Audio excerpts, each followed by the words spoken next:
మెదక్ జిల్లా చేగుంట మండల కేంద్రంలో శనివారం గాంధీ చౌరస్తా వద్ద బీఆర్ఎస్ పార్టీ ముఖ్య నాయకులు నారాయణ రెడ్డి, మంచికట్ల శ్రీనివాస్, సోమ సత్యనారాయణ సంయుక్తంగా ప్రెస్ మీట్ నిర్వహించి మాట్లాడుతూ కాంగ్రెస్ ప్రభుత్వం మరియు స్థానిక నాయకులపై తీవ్రంగా ధ్వజమెత్తారు. కొందరు కాంగ్రెస్ నాయకులు తమ ఉనికి కోసం స్థానిక ఎమ్మెల్యేపై అనుచిత వ్యాఖ్యలు చేస్తున్నారని, ఆయనను విమర్శించే స్థాయి వారికి లేదని, ఇకనైనా పిచ్చి కూతలు కూస్తే సాక్షులు సహా గుట్టు రచ్చగిడుస్తామని కబాజ్దారని హెచ్చరించారు. ఈ కార్యక్రమంలో నాయకులు ఎర్ర యాదగిరి, రాజగోపాల్, డిశ్చార్జు, మహమ్మద్ అలీ తదితరులు పాల్గొన్నారు. ఇంకా మంచి చేస్తారేమో, వాళ్ళకు కొంచెం అవగాహన రాలేదేమో, ఇంకా అవగాహన వస్తుందేమో, మంచి పద్ధతిగా మాట్లాడతారేమో, మంచి కార్యక్రమం చేస్తే ఓపిక పట్టినాం. మా ఓపిక ఏంటంటే మీరు మా చేతకంతనం అనుకుంటారు. బిడ్డ మా ఓపిక అనేది ఏందో మీకు ఇప్పుడు చూపిస్తాం. నువ్వు ఏ ఊర్లో పోయి ఇందిరా మిల్ల పేరు డబ్బులు వసూలు చేసినావు, ఇంకొకటి పోయి వీడిలో పింఛన్ ఇప్పిస్తా అని మా దగ్గర 1000-2000 వసూలు చేసిన వాళ్ళు. మీరు మా ఎమ్మెల్యే గురించి నేను మాట్లాడారు. మీకు ఒకటే చెప్తున్నా, మనలో 23 కాదు బిడ్డ, పక్కన ఉన్న ఇబ్రాహింపూర్లో 2 గోదాం కాలనీ, ఆ గోదాంలో ఒడ్డు దింపే దిక్కు దేశాలు లేదు. మీ ఎక్కడ వేరు, మీ మంత్రులు ఎక్కడ వేరు, మీ ఎమ్మెల్యే ఎక్కడ వేరు, మీ గవర్నమెంట్ ఏం చేస్తుంది? మీకు సోయిని మాట్లాడుతున్నావు, సోయిలేక మాట్లాడుతున్నావు. ఒక ఎమ్మెల్యేని పట్టుకొని ఐకేప్ సెంటర్ ఇడిపోయిండు, అడిగిపోయిండు, ఏసీ కమిషన్, నువ్వు ఎమ్మెల్యే కాలు గోడికి సరిపోవు. నీ స్థాయి ఏంది, నువ్వు మాట్లాడే మాటలు ఏంది, నువ్వు చేసే పనులు మాకు తెలియదు అనుకుంటున్నావు. ఒక్కొక్కటి ఈ రోజు నుంచి నీ చరిత్ర మొత్తం ఎవిడెన్స్తో సహా రోజు నువ్వు ఏం చేస్తావు మొత్తం మారు లెక్కుంది బిడ్డ. లెక్కతో సహా అన్ని నిజాలు నీకు తెలుస్తాం. ఎక్కడ కూడా మేము తప్పు చేయలే. 10 సంవత్సరాలు రైతులను కళ్ళలో పెట్టుకుని చూసిన ప్రభుత్వం బీఆర్ఎస్ ప్రభుత్వం. రైతులకు 24 గంటల కరెంట్ ఇచ్చిన ప్రభుత్వం బీఆర్ఎస్ పార్టీ. మీలాగా అధికారంలోకి వచ్చిన ఒక మాట అధికారాన్ని 16 గంటల కరెంట్ చేసిరు. వీళ్ళు ఒక్కొక్క ఫర్టిలైజర్ షాప్లో 1350 ఫర్టిలైజర్ను 1550 రూపాయలు అమ్ముతారు. మీ మంత్రులు ఏం చేస్తారు, అధికారులు ఏం చేస్తారు? మరి అప్పుడున్న గదే అధికారులు, ఇప్పుడున్న గదే అధికారులు. మరి మీ మెయింటెనెన్స్ ఎక్కడ పోయింది? మీరు ఏం చేస్తారు? మీరు ఒకటే పెట్టుకురు. మీరు మళ్ళీ వచ్చేది లేదు. మీకు ప్రజలు ఓట్లు వేయరు. వచ్చిన కాడికి దండుకోవాలి, కమిషన్ తీసుకోవాలి. పాత మిల్లు మీ ముఖాలకు జై తెలంగాణ, కేసీఆర్ గారి నాయకత్వం, కేసీఆర్ గారి నాయకత్వం, ప్రభాకర్ నగర్ నాయకత్వం, హరీష్ నగర్ నాయకత్వం. రైతేసిన రాజ్యం, ఎద్దేడిసిన వ్యవసాయం బాగుపడదని నాటి తెలంగాణ ఉద్యమ సమయంలో కేసీఆర్ గారు ఏదైతే చెప్పారో, ఈరోజు కాంగ్రెస్ ప్రభుత్వం అక్షరాల అదే చేస్తూ ఉన్నది. ఇక్కడ రైతేడుస్తున్నాడు, అక్కడ ఎద్దేడుస్తున్నాడు. రైతుల కోసను పట్టించుకొని ప్రభుత్వము మా ఎమ్మెల్యే గారిని విమర్శించేటంత స్థాయి అది కాదు. ఇతోటైతే షెట్టో అవుతుంది అన్నట్టుగా ఆ రాష్ట్ర ముఖ్యమంత్రి బుడ్రకాను ఎట్లయితే మాట్లాడుతుండో, గల్లీలలో ఉన్న లీడర్లు కూడా అదే విధంగా మాట్లాడుతూ ఉన్నారు. పద్ధతి మార్చుకోవాలి. అసలు రైతులకు నువ్వు ఏం చేసినావు అనేది నేను సూటిగా ప్రశ్నిస్తున్నాం.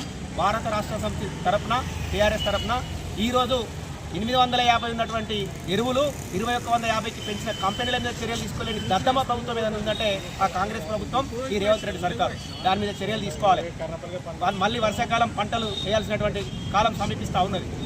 పంటలు పండించినటువంటి రైతుల ధాన్యమే కొనుగోలు చేసేటువంటి దిక్కు దివానం లేదు. నీ యంత్రాంగం ఏం చేస్తుంది?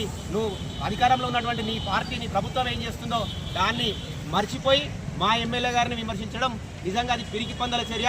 ఒక సంస్కారవంతంగా మాట్లాడాలి. నీ నాన్నకున్న పేరును నువ్వు చెడగొడుతున్నావు, అది కాదు.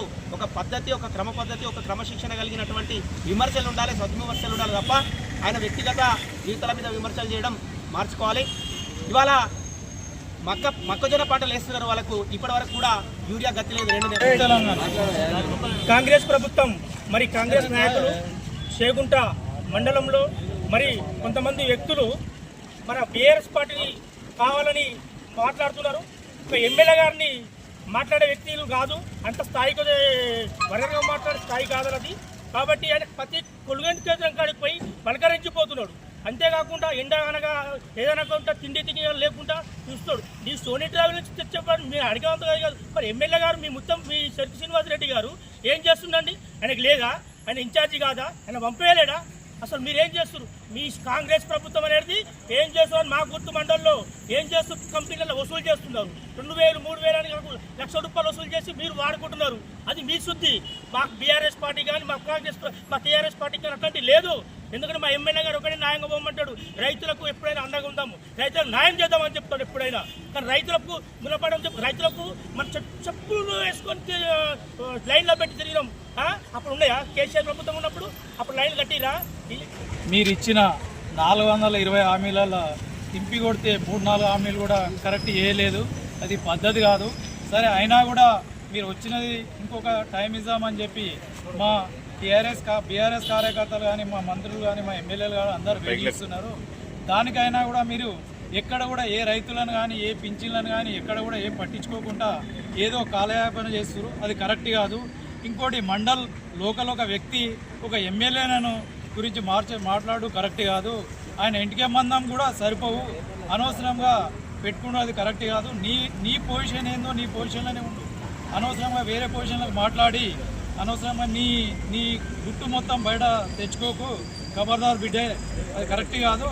మీరు ఏ విధంగా ఇప్పుడు మా టీఆర్ఎస్ గవర్నమెంట్ ఉన్నప్పుడు రైతులు ఎంతో సంతోషంగా ఉంటుంది. ఎప్పుడైనా చెప్పులు మన ఫర్టిలైజర్ షాప్ కూడా 10 సంవత్సరాలు ఏ రోజు కూడా లేదు. ఇప్పుడు ఏ ఫర్టిలైజర్ వచ్చిందంటే అందరు చెప్పులు పెట్టి నిలబడతారు. దాని గురించి ఈ వడ్ల కొనుగోలు గురించి మద్దతు గురించి మీరు కానీ మీ మంత్రులు కానీ ప్రతి దగ్గరికి పోయి ఖచ్చితంగా పోయి చూసి ఆ రైతులకు న్యాయం చేసి మేలు చేయరు. కానీ ఇటువంటి పిచ్చి పిచ్చి మాటలు మాట్లాడుకోండి బంద్ చేయరు. ఖబర్దార్.